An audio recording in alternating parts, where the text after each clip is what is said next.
Welcome to the Stash Cast, where innovation meets real estate. Let's dive in. David, thank you so much for joining us here on the Stashcast. I appreciate you making some time. And, we had a pre-call conversation that was pretty striking and moving. I really enjoyed it.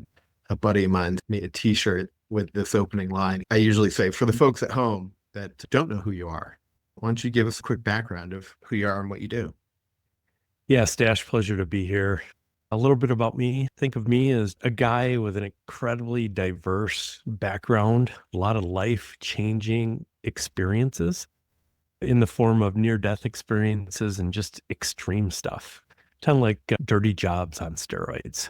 Stuff that ranges from commercial fishing, like the deadliest catch type, all the way through big information technology systems at the center of big banks, Wall Street, where people dream of nefarious activities and building those infrastructures for trading firms, things like that. So very diverse experience.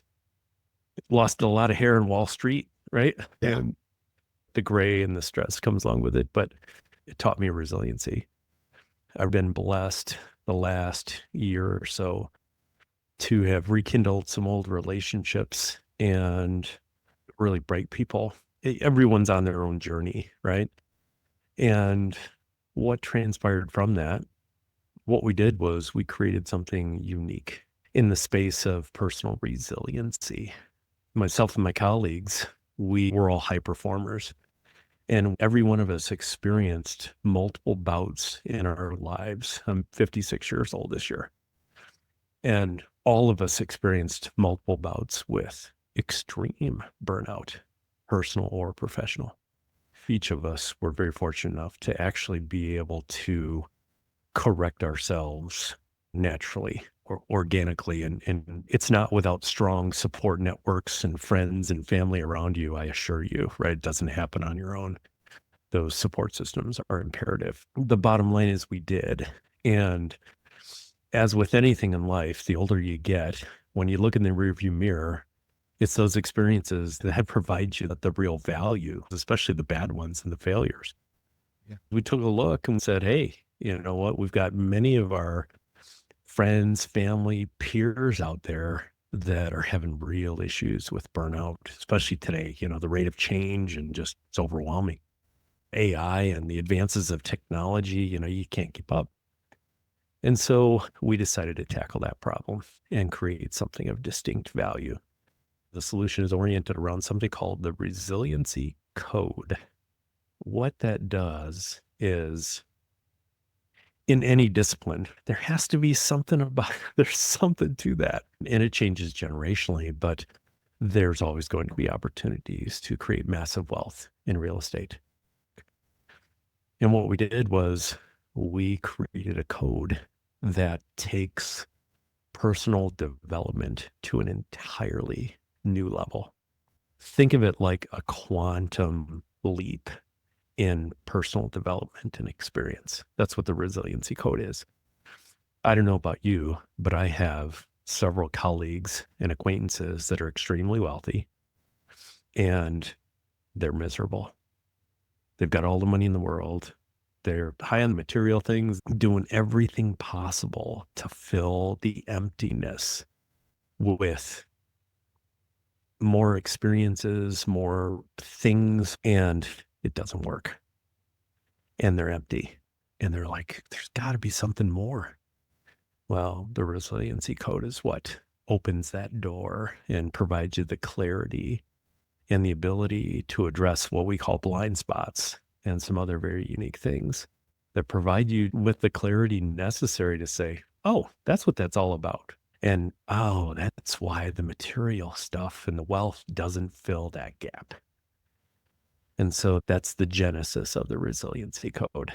And it has profound implications on the likes of your industry, the prop tech, the real estate, et cetera. If somebody said, David, what is the Resiliency Code? How would you answer that? Sure. The Resiliency Code sits at the center of what we call the resiliency framework. And there's 8 distinct characteristics in the framework.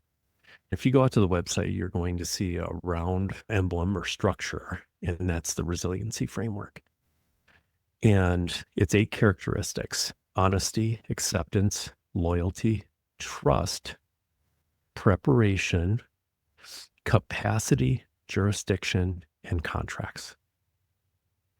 The Resiliency Code is the operating system that works inside of that framework because you're always utilizing several of those characteristics at one time. What happens is it creates this dynamic operating system.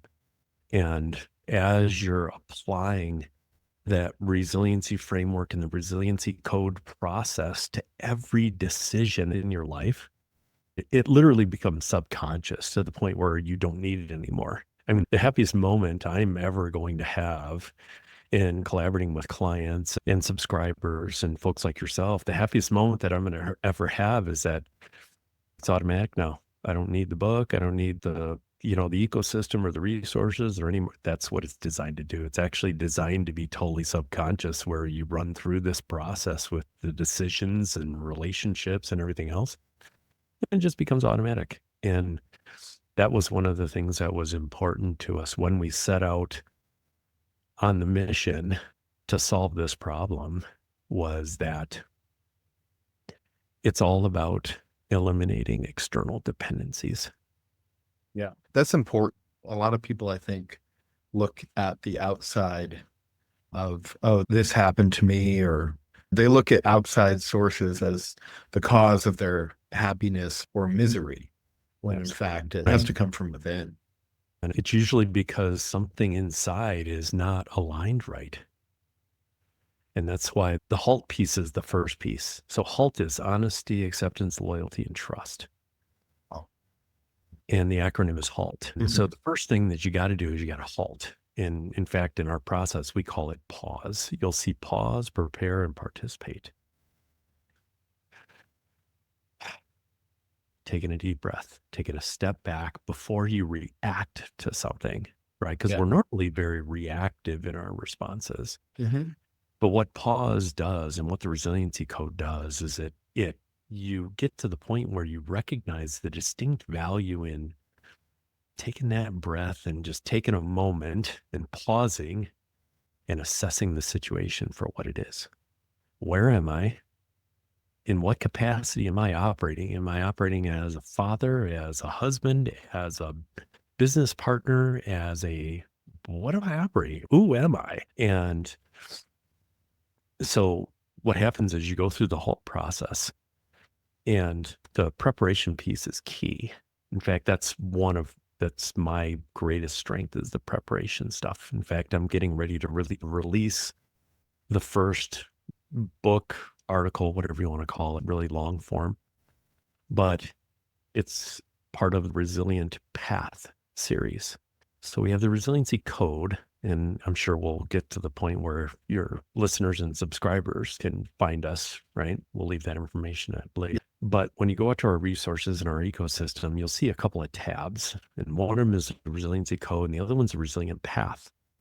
Well, the Resilient Path is actually personal experiences, documented personal experiences that myself and co-author and others have had in applying the Resiliency Code in our real lives. And so they're tangible outcomes and experiences from applying and using the Resiliency Code. And the first book that's going to be released is, I'm writing a hitchhiker's guide for being resilient. And it's mostly about preparation, the preparation piece. My co-author, Nicole Connor, is she's the rock star at the HALT and the CJC stuff. That's where it originated from. But I've got the preparation piece, which is, it's physical preparation, but it's also mental and spiritual, right? There's a lot of preparation. And so important to be prepared, right? If you're going to act in a particular capacity, let's take a recent example, right? Air traffic controllers in DC, right? When they're there as an air traffic controller, their capacity is they are an air traffic controller, right? And their capacity requires a certain set of skills, knowledge, and everything else, situational awareness, whatever it might be, in order for them to be prepared to operate in that capacity effectively, right? And when you do those things right, you get a good outcome. And when you don't, you get bad outcomes. The name of the game with the applying the resiliency code in your life and then actually reading our works in the resilient path and looking at tangible life experiences, how they deal with that, right? That's some serious shit. How did they deal with that? And looking at how we dealt with that gives you we'd love to make things Fisher Price, right? The beautiful thing about Fisher Price toys in our lives, I'm a Gen Xer, right? Less relevant today than it was for my generation, but Gen X is a beautiful thing about a Fisher Price toy is once you got a Fisher Price toy, whether it was a dump truck or an airplane or whatever else, it was so intuitive. You knew exactly, right, what that toy was, and you let your imagination go, and right, it was a blast. Well, this process, one of the things that was paramount for us in this process was Fisher Price simple, right? Keep it so simple because it can be sophisticated. It doesn't have to be hard, but it can be sophisticated. And so that was really important to us. And the code and the path, writings and works, they're really designed to quickly take you through and give you tangible examples so that you can apply and then see the outcomes, right? And when you apply that in your own life, you're going to see like immediate outcomes. And that's one of the cool things about it is that it's all about small adjustments too. It's not about big leaps. It's all about the small little adjustments every day because those are the ones that last, right? And really lead to true resiliency. Yeah. It is, if you can get like 1% better each day, that's the goal. Doesn't maybe necessarily always happen, but certainly want to try to. It adds up pretty quick. It really does. Yeah. And, there's also this sense of accomplishment. Hey, you look back, it's so important to pause, just to look around you and actually be grateful for what you have. So Yeah. many of us are caught up in, I don't have this, I recently did an article. It's called Chase, Chase, Chase, right? Found myself chasing for years. It finally got to the point where I'm like, fuck this. Is this a G show? No, I am not a G-rated person. So I don't normally swear. So when I do, it's for effect, but I found myself chasing for years. Stash got to the point where like, I'm not chasing anymore. And then what it revealed, here's something really important. What it revealed is that the difference between chasing and being and utilizing the resiliency code is this. Oftentimes we hear about, in the personal development space, oh, I'm going to manifest this and manifest this to, using these particular methods, whatever else. And frankly, some of them do work. I have to profess, some of them do work and they're very effective. But what I found is they don't last. They don't have any real sustainability and longevity to them. And those are the missing pieces that we created in the resiliency code. The personal development frameworks are outstanding. Tony Robbins is Tony Robbins because his stuff works. And there's many others out there. So that stuff works. But what we found is far more times than not, it doesn't last. People are happy and they've got all this wealth and they're jet setting around on their airplanes and this and that. But at the end of the day, they're still empty inside, right? There's that lack of fulfillment. And here's what we found. The difference between chasing and applying the resiliency code. The resiliency code is not about chasing to manifest, right? Because the wealth is out there, right? The deals, the real estate deals, the people, the opportunities are all out there. The key is being able to see the opportunities with such clarity and understand what distinct actions are necessary for you to realign or align yourself with the opportunities and income to flow. It's all about alignment, right? It's all about putting yourself in the right positions, places, meetings, whatever it is, to create the opportunities and frankly also see things clearly enough where you can avert the failures. That's why we put such a big emphasis on blind spots, because what the other thing the Resiliency Code does is it affords you the opportunity to see things with clarity.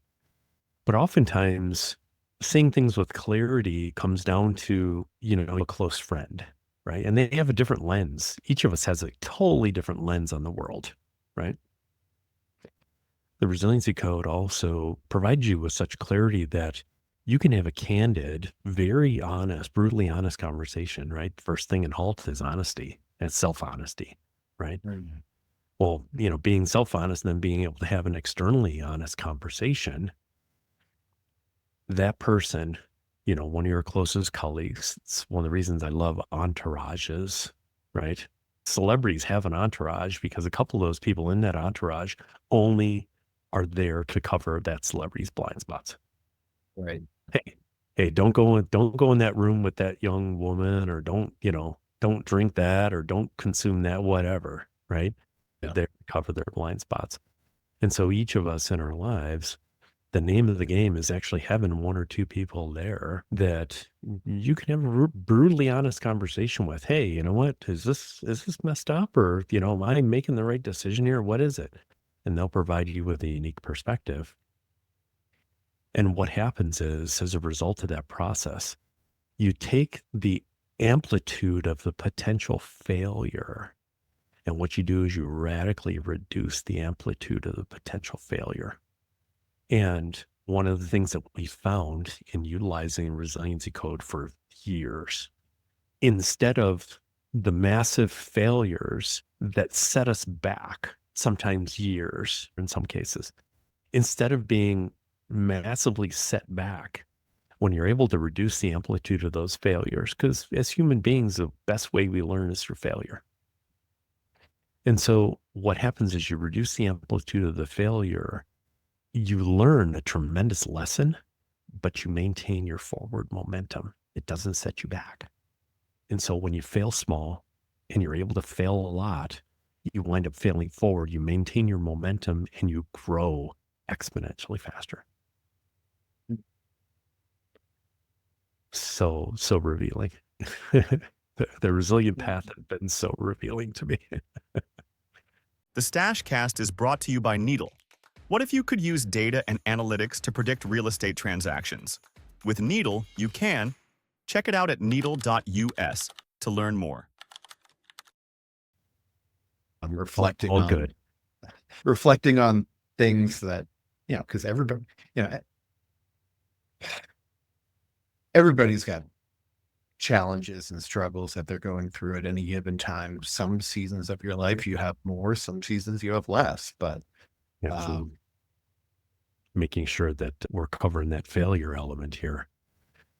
So having blind spots, the level of severity of those blind spots, the amplitude of those blind spots, what it does is it's directly proportional to how big the failure is. And if it's a big enough failure, it can set you back years, a decade or more. I like to learn with example. Sure. So what would be, either from your own life or your colleagues' lives, and share as much or as little details as you want, but like, what would be an example of a blind spot that somebody helped you avoid, and then you were able to kind of fail fast and fail forward instead of falling into a deep abyss or what have you of failure in that Sure. particular instance? Okay. So this is a meaningful one in my life. And I'm going to share this one because it's very distinct. I talk about it in the book and other things, but the long and the short of it is I'm a brain cancer survivor. And I had brain cancer. It could have been terminal. It's not as bad as some. I mean, any brain cancer is bad, especially when you have to have it physically removed. And it's the size of a golf ball and it's growing into your brainstem, right? That's a problem in anybody's book, right? And so I had stage 4. I had a stage 4 acoustic neuroma grown into my brainstem, and went to see. I found out about it because I developed a ringing in my left ear. Mm. The acoustic neuroma, without getting into too much detail, it can affect your hearing, your facial nerve, your balance nerve, and another key nerve in your body. And so I got this diagnosis from a hearing doctor, an ear doctor, and he says, "Hey, I'm going to refer you to this guy up in Savannah, Georgia. He's one of the best in the country." And he was legitimately on paper, right? He's one of the best in the country. So I went up to see him, and Stash, what I'm about to share is the result of more than a decade of internal work, actually using the HALT process without me consciously knowing the formal construct of it. But I've been using this process for a couple of decades. And so what happened was I went to see this doctor, one of the best in the country, right?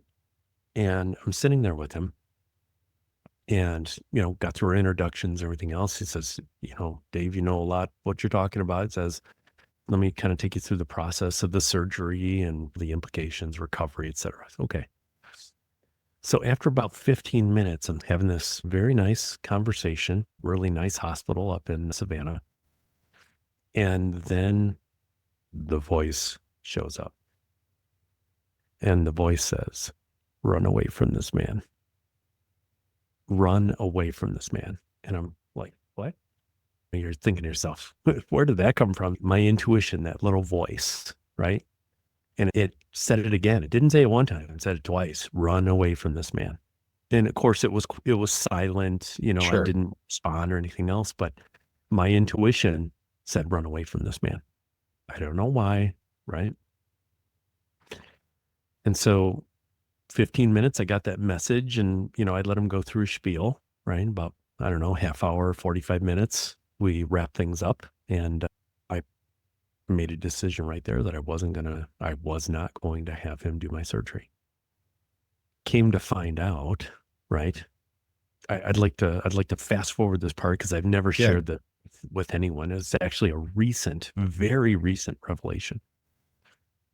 Came to find out that this practitioner had multiple lawsuits against him for permanently disabling people for the rest of their lives through that type of surgery and whatever else. And he was good. I mean, he was one of the best, and he's had a lot of successful surgeries. But what I discovered was their methodologies and their process was extremely debilitating, usually a multi-year recovery.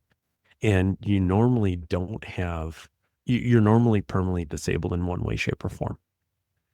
In his particular case, he had a couple of patients that were massively disabled, and that was a problem, obviously. So my intuition was right. And that's where my work paid off, right? It happened to be intuitively and not by someone else or, another means.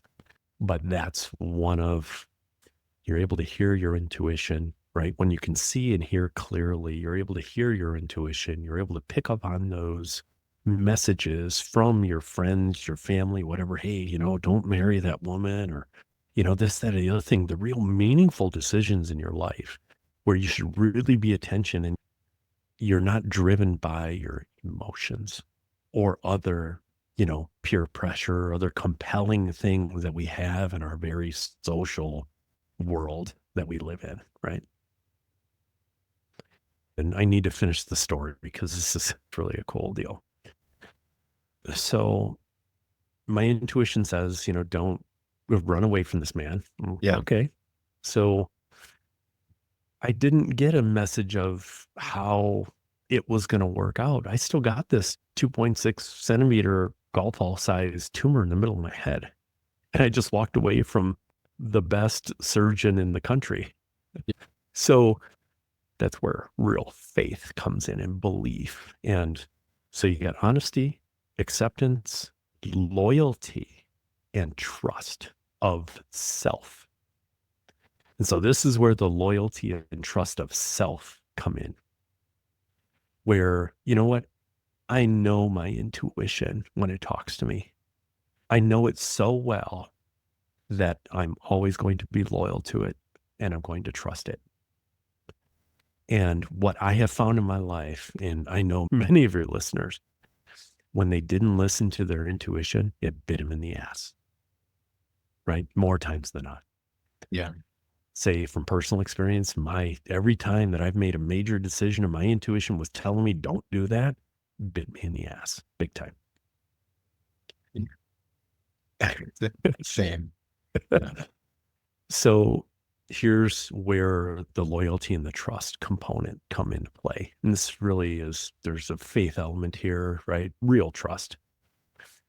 So I'm a technology guy, right? So I'm working at an IT gig at the time, and I'm doing a lot of browsing, a lot of searching. We're talking about back in 2013, right? The pop-up ads were real annoying. They were a pain in the ass, right?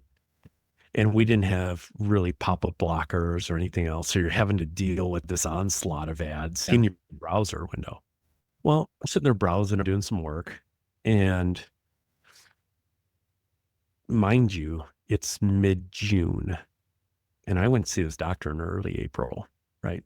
And one of the things the doctor told me is, you really got about 6 months before this tumor is going to start affecting you physically in terms of its growth and putting pressure on the other nerves and whatever else. I'm like, oh, shit. Yeah.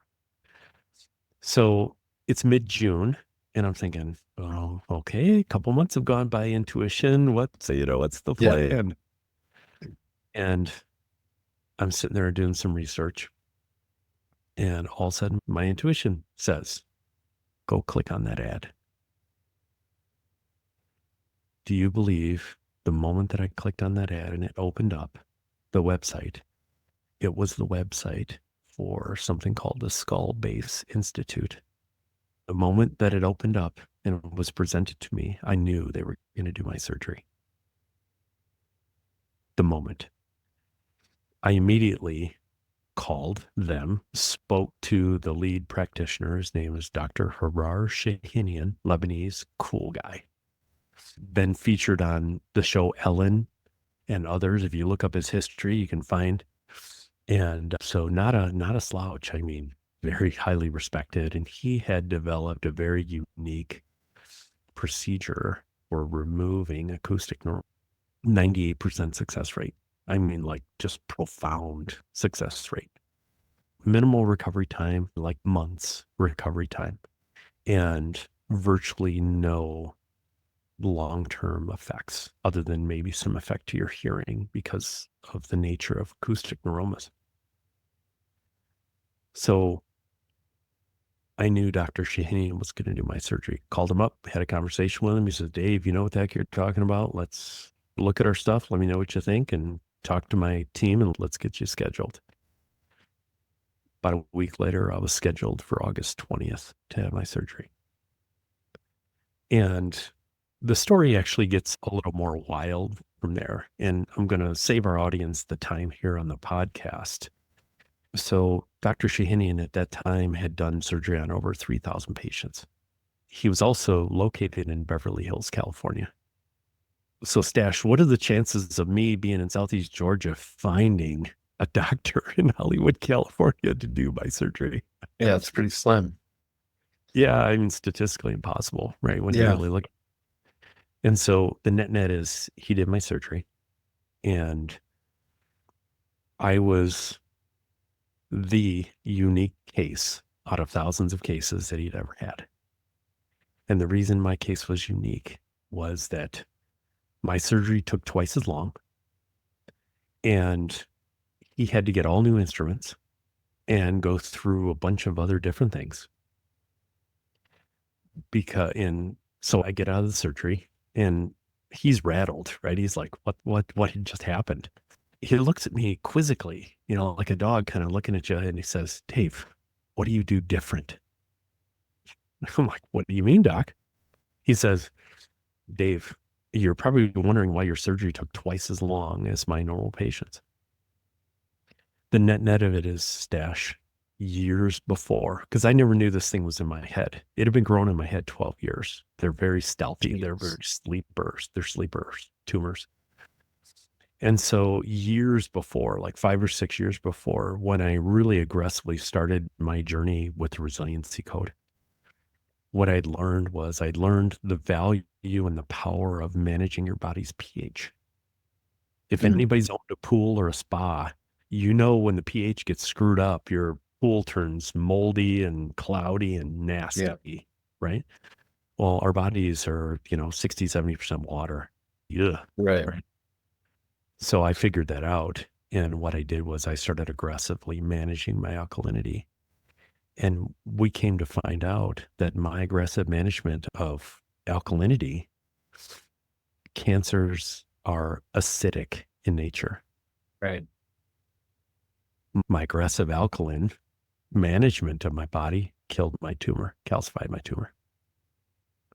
And so the reason the doctor took him so much longer to get it out was normally a typical tumor is the consistency of like Jello, right? Mine was the consistency of a Super Ball. That real hard, dense rubber. It took him forever to try and get it out. The stuff that we're talking about in the Resiliency Code works. And the Resilient Path series is where we talk about all these life experiences and applying the Resiliency Code, what it has done for us to manifest positive outcomes in a vast array of things, right? In fact, the first meaningful chapter in the Resilient Path, the Hitchhiker's Guide, was about water and how important water is and having access to water and everything else. You want to be really resilient, make sure you've got access to water wherever you go. Good drinking water. Yeah. First, you pay attention to the first 3 chapters in the Resilient Path. No one will ever knock you off your log. You know how you stand on a log in the water? Yeah. No one will ever knock you off. You master the first 3 in the Resilient Path, as well as do your halt work and everything else, no one will knock you off. Literally, it's that effective. And it's that meaningful. Stash, I want to make sure that we spend some time here. You're in the real estate space, you're in the prop tech space. Distinct value that I'm about to convey, because it's what's absent and missing from the personal development programs that are out there. And this is one of the massive gaps that we identified and is actually one of the inspirations behind creating the Resiliency Code, especially in the world of real estate, in anything real estate, whether it's, technology or transactions, money, whatever it is. Capacity, jurisdiction, and contracts. Those are the weak link in everything, in everybody's resiliency today. Abdication and subrogation are when you convey responsibility to a third party or someone else, right? Think like HOA, doctor, lawyer, right? On and on and on. You're giving someone else the authority to represent you or speak for you or act on your behalf. That's abdication and subrogation. The reason that's important is because that's where we get into trouble mostly, is because we don't understand the implication of the capacity that we're supposed to act in, the jurisdiction that we're standing in, and the contracts that we're signing. Huge, especially in real estate. Real estate is the way to build wealth. No question about it, right? Yeah. But you damn well sure better have a clear lens on and understand where you are in the cycle. Ask me how I know. Well, Dave, how do you know? I got burned. I got burned big time in the 07-08 bust. Hmm. And it cost me. So you want to hear the irony of it? Yeah. I actually did really well, and I failed miserably at the same time. So sold that I was married in a prior marriage back in 2007. And I've been really blessed to have some particular gifts, and didn't have my Resiliency Code work completely honed in, right? Still had a lot of work to do. But let me rewind back to March of 2000. Okay. Actually, September, let's go back further. September of 99, I was neck deep in the .com world and working with Sun Microsystems and Cisco and all those high flyers, right? I could see the euphoria and everything else and made some decisions to reposition significantly reposition some investments. I got totally out of the mutual funds that were in all the high tech, and I moved into real estate, energy, and precious metals.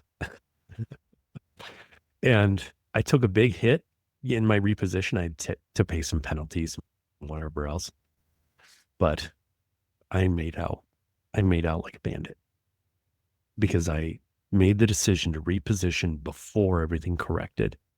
I did that in September, October of 2000. And of course, November and December were the highest performing months of the mutual fund. And so I'm looking at my statement saying, wow, what did I do? Right. I got out too early, this, that, and the other thing. And then March, ironically, it's March, right? What do we see going on right now? It's kind of intimidating. Here comes March, and .com started its rollover. And so I repositioned. Right. So I got that one right. Now, fast forward to 2007, sold my house at the time in July of 2007 at the absolute peak of the real estate market.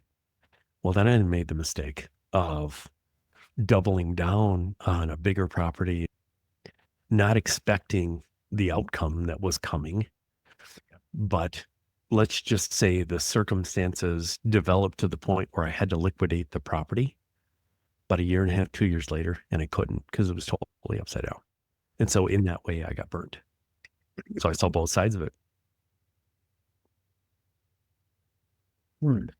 So I guess it seems to me that, and you said it at the top, but as you've been speaking, I've been processing, and it's like, you and your partners have gone through, a bunch of life experiences, both the positives and the negatives that happen in life and across all spectrums of that.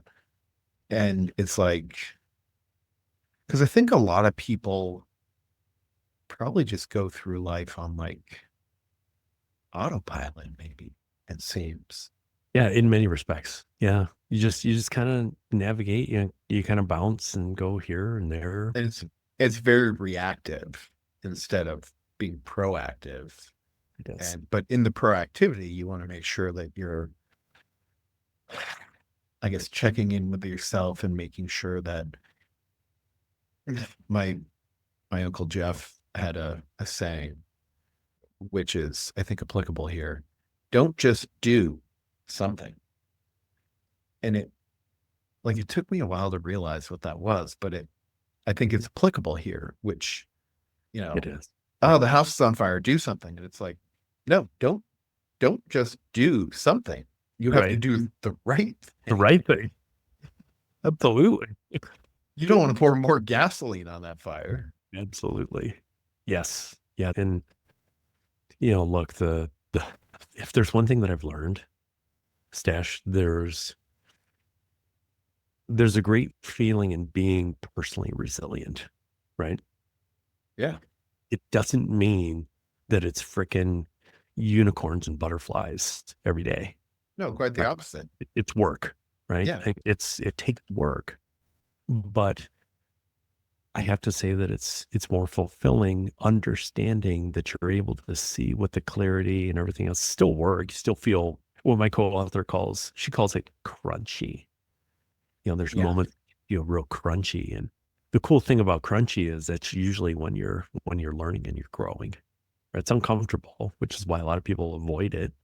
But at the end of the day, usually it's when you're growing. So I've learned to embrace crunchy, and that I'm out of my comfort zone. Oh, gee, I get to learn something. It's a cool feeling, right? When you get in that position, because when you feel that way and you understand the implications and that there's a growth moment coming, it's very gratifying, right? Because you know you're going to learn something. So from that Yeah. perspective, it's good.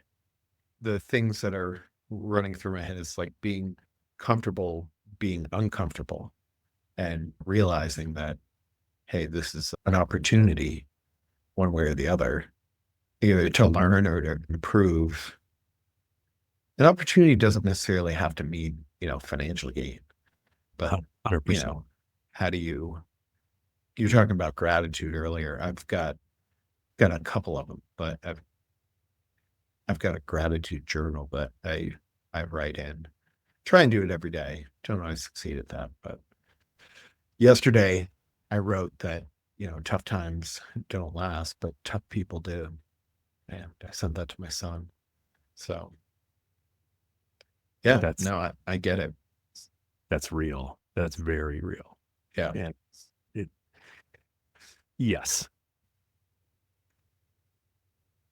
So for your listeners, the foundation of everything that we've done with the Resiliency Code is based on something called cymatics. Are you familiar with the word cymatics, Stash? No. So cymatics simply is the definition of what sound, the fact that sound has an effect on matter. And you see this in nature. You see it in like the male caiman, the crocodile. I don't know if you've ever seen their mating ritual. They bellow this really deep, resonating sound, and the water on top of their back does this Yeah. dance. Yeah. And so that's cymatics in action. And so here's why that's important. And I actually talk a bunch about this in the book as well. But cymatics are important whether you're writing a word or you're saying a word, actually has influence, has power. So, us having this conversation, that's why it's called cymatic conversations, because the conversations are powerful. They send out ripples, right? They really do energetically. Yeah. And, it might sound woo-woo, but I'm here to tell you that my decades of experience, shit matters. It's often not very obvious, like immediate or whatever else, but it sends out a ripple. And, more often than not, people show up in your life or, whatever else. It's interesting how it works. So, but I know there's a distinct association with it, and it is tangible. Yeah, it definitely is. When I was first starting my career, I had Think and Grow Rich, the abridged version of a 2 CD set.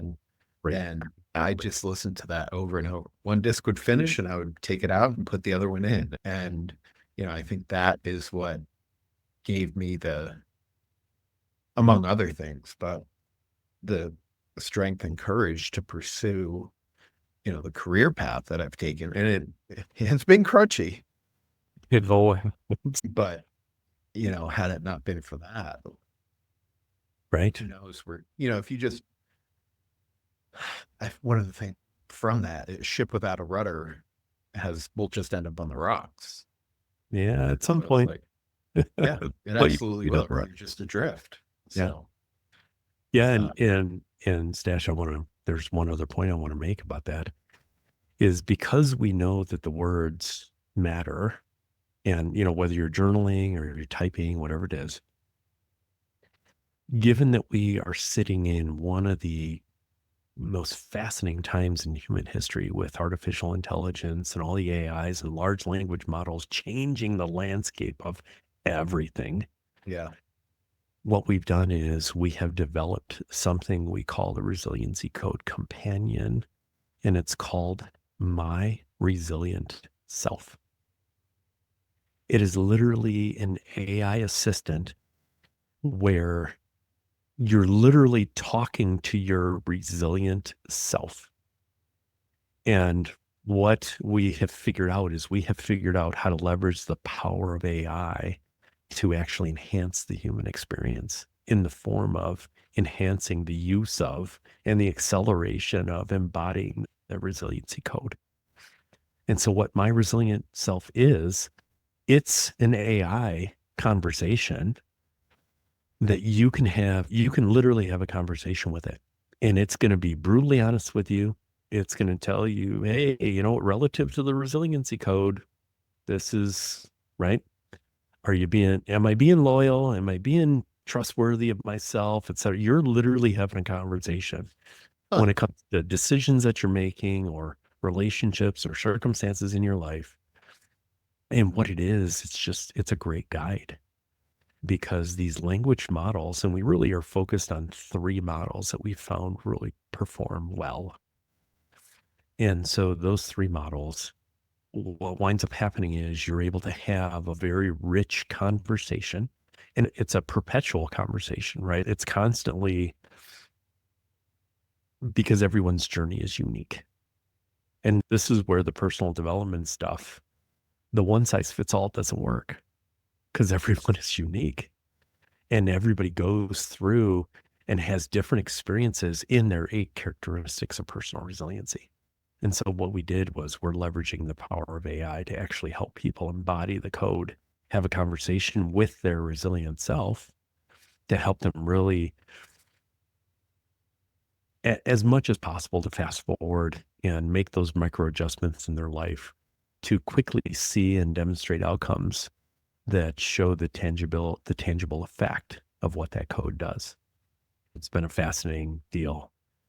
What what were some blind spots that you found and were able to work through using the resiliency code? Yeah, real recent one. So this is a real estate deal. Okay.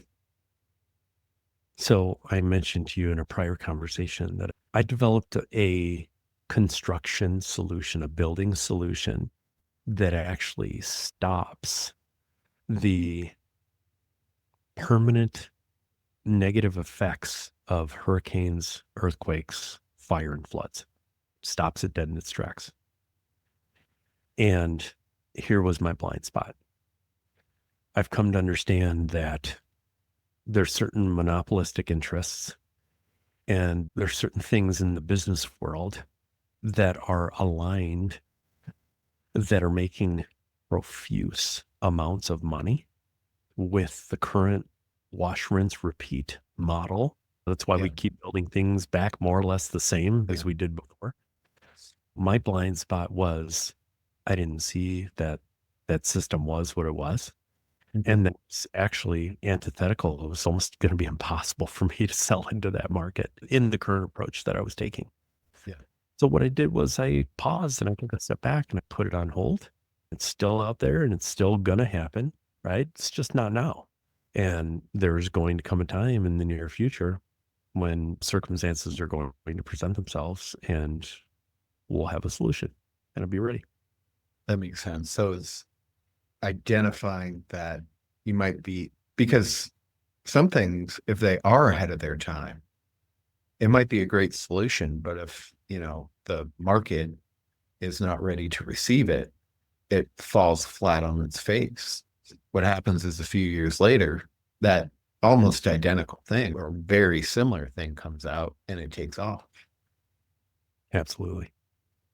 I know there's been some examples. I just don't have any that immediately come to mind. There's a great book, which had I known this book existed, would have saved me several years. But the experience that I've garnered from it is invaluable. The name of the book is The Right It.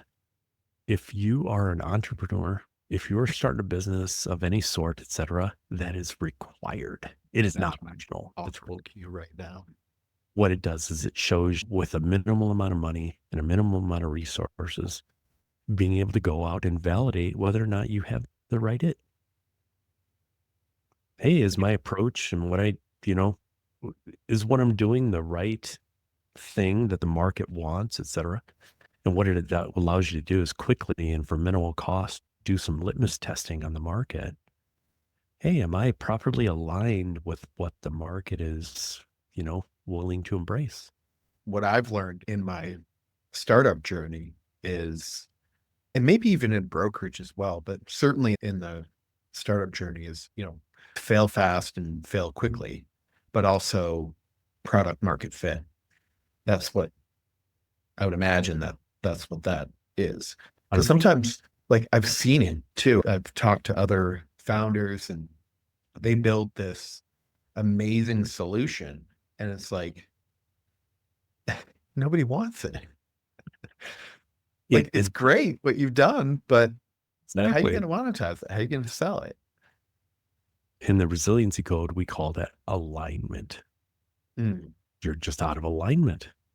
yeah. And the cool thing about the mechanics of the process is it actually takes you through and helps you micro adjustments to get in proper alignment with the market. Interesting. Yeah, it's cool. But the code and resiliency framework, that's like the compass, if you will, right? You got all these other resources, these experts and these vast amount of resources out there at our disposal, and they're tremendously valuable, right? But they really have not nailed and identified what it takes to truly be resilient. And let's talk about this. This is so important, Stash, that we cover this in this episode. Yeah. So the one thing that I've also come to understand, I have one boomer parent that's still alive, but my dad has passed, but my mom is still living. And here's one thing I've come to understand. I've studied the boomer generation, and the boomers are sitting on over $80 trillion in wealth right now in the form of businesses, real estate, brokerage funds, whatever, right? Massive amount of wealth, right? That's several years of US GDP. Yeah. And to give your listeners a sense, global GDP is about 90 trillion. So literally the boomers are sitting on almost a year of global GDP. It's a massive amount of money, right? And this is frightening to me. I mean, I'm very resilient and it's intimidating to me because I understand the profound implications if it doesn't get addressed. There has never been a greater divide between a generation than between the boomers and, let's say, the millennials or Zoomers, right? Yeah. There's just this chasm between them.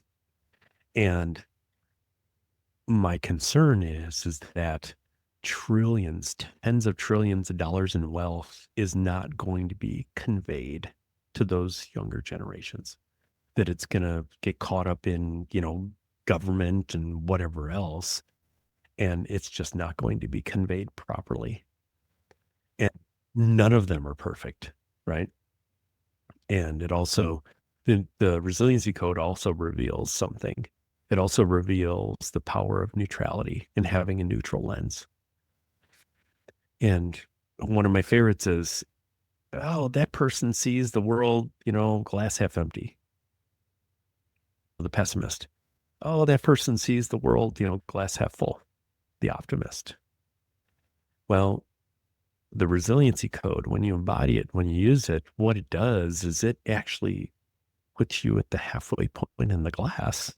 And what it does is it provides you the perspective to look half empty and half full. So a balanced perspective. So you're not on one side of the ship or the other. You're in the middle and you're able to look at all perspectives, which is incredibly important in today's day and age. Because the rate of change that we're experiencing right now, I'm quite confident that we're going to have at least a decade's worth of change this year. And if you don't have your act together and you can't see clearly, your blind spots are going to show up and you're going to fail freaking big. So the name of the game is, Or you're just going to stay in the same place. or stay stuck, right? Or whatever. Why not try something out to help reveal and find and fix those blind spots, minimize them, see with some additional clarity, because the level of opportunity that comes with that rate of change is literally life altering. And it's life altering for potentially generations of ours down the way. So, it's like massive opportunity, but also massive opportunity to fail, right? So let's empower ourselves and put ourselves in a position to see clearly so we minimize the failures and we really take advantage of those magnificent opportunities that are going to show up. Because they do exist. Yeah. I mentioned in my podcast with Paul Kiker last week, as a wealth manager out of North Georgia. More millionaires were created during the Great Depression than any other time in U.S. history. And it's the truth, because the rate of change and everything was so profound that it provided you an opportunity. If you were positioned properly, the opportunities, I mean, the world was your oyster. But if you weren't positioned well, even the wealthy that weren't positioned well, in many cases, lost everything. Right. So it's all about being able to see, cover your blind spots, right? Find and fix them, and then be able to see the opportunities clearly. So it's fun. Fascinating. Oh yeah, fun stuff. Fun. And you know, the real estate market stash, yeah, it's crazy. You know, we got inflation and we got all this other stuff.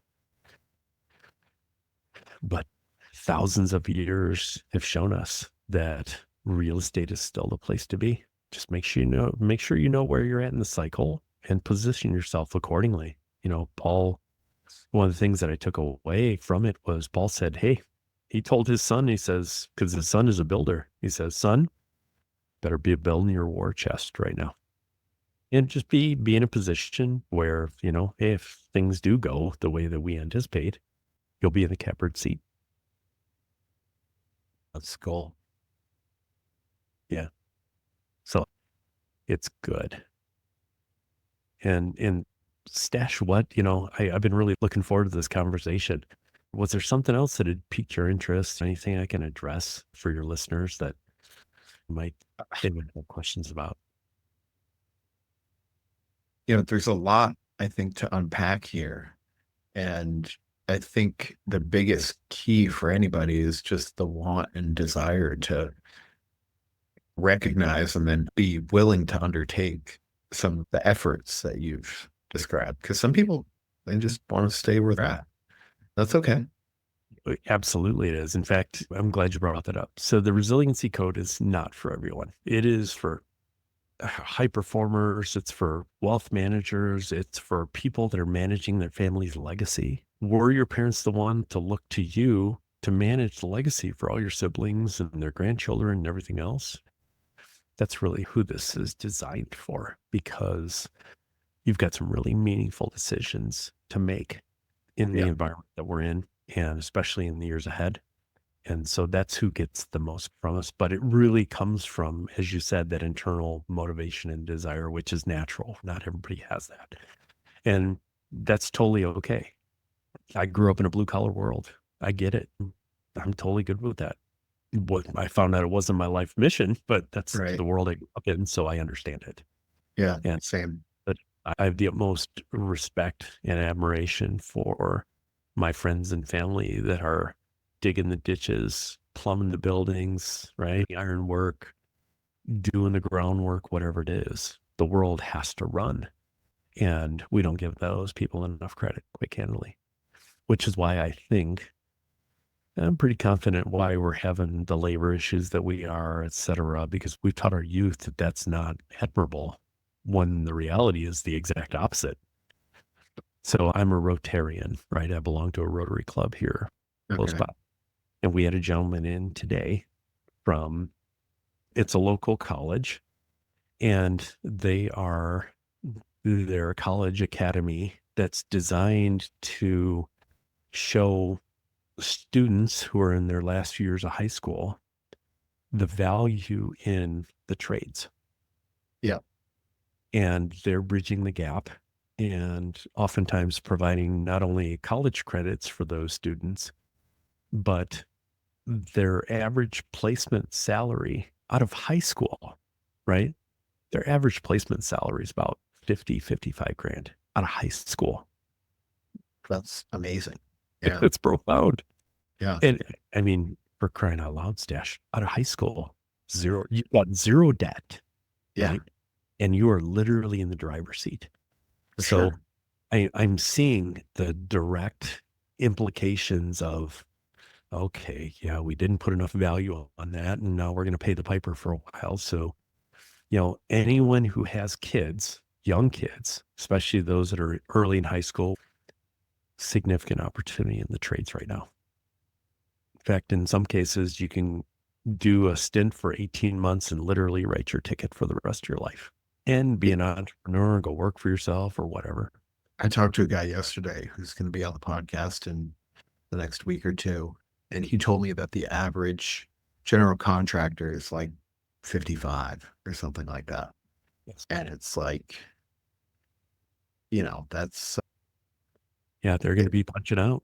it's a little concerning because if retirement is 65, that means there's 10 years left, and Right. A lot of backfill, a lot of backfill needs. So, if you're young or if you're a parent of, youth that's in that age range, start working on them now. yeah. So, But to the same point, it's not for everyone. Like I grew up working for my dad, and yeah, absolutely. I am not cut out to be, not that I can't, I just don't, like I'm dyslexic. So like mixing up measurements, and he was too, actually, and he didn't realize it until much later in life, but That's just mixing not our up path. things and making mistakes, and it's like, That's just not your path.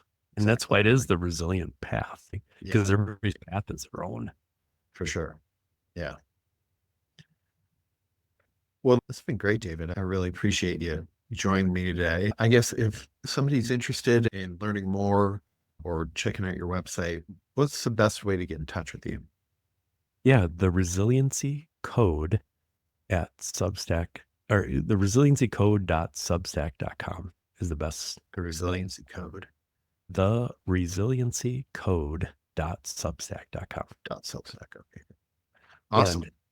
And for what it's worth, so we've just dropped a series of several articles that gives our listeners, viewers, an introduction to the Resiliency Code.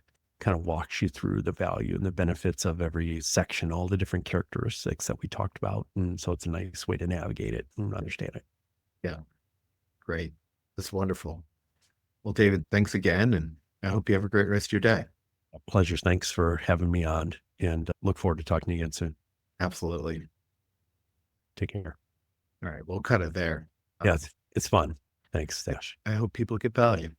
And when you get feedback, whatever else, I love getting feedback and just message accordingly. There's a lot of value to unpack here. Appreciate you being gracious with the time and everything else here on the podcast.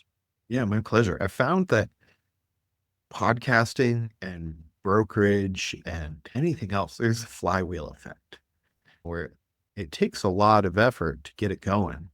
But once it starts going, people just start coming to you. I've had a bunch of people reaching out, case in point, like people reaching out wanting to have a conversation, and that's the goal. That's the net. It, for me, is interesting conversations with interesting people, So, yeah. It does have a gravitational effect. Yeah. Awesome. Yeah. Well, thanks again, and I hope. Same. Bye now. That's it for the Stashcast. Subscribe, share, and stay ahead in commercial real estate and prop tech. See you next time.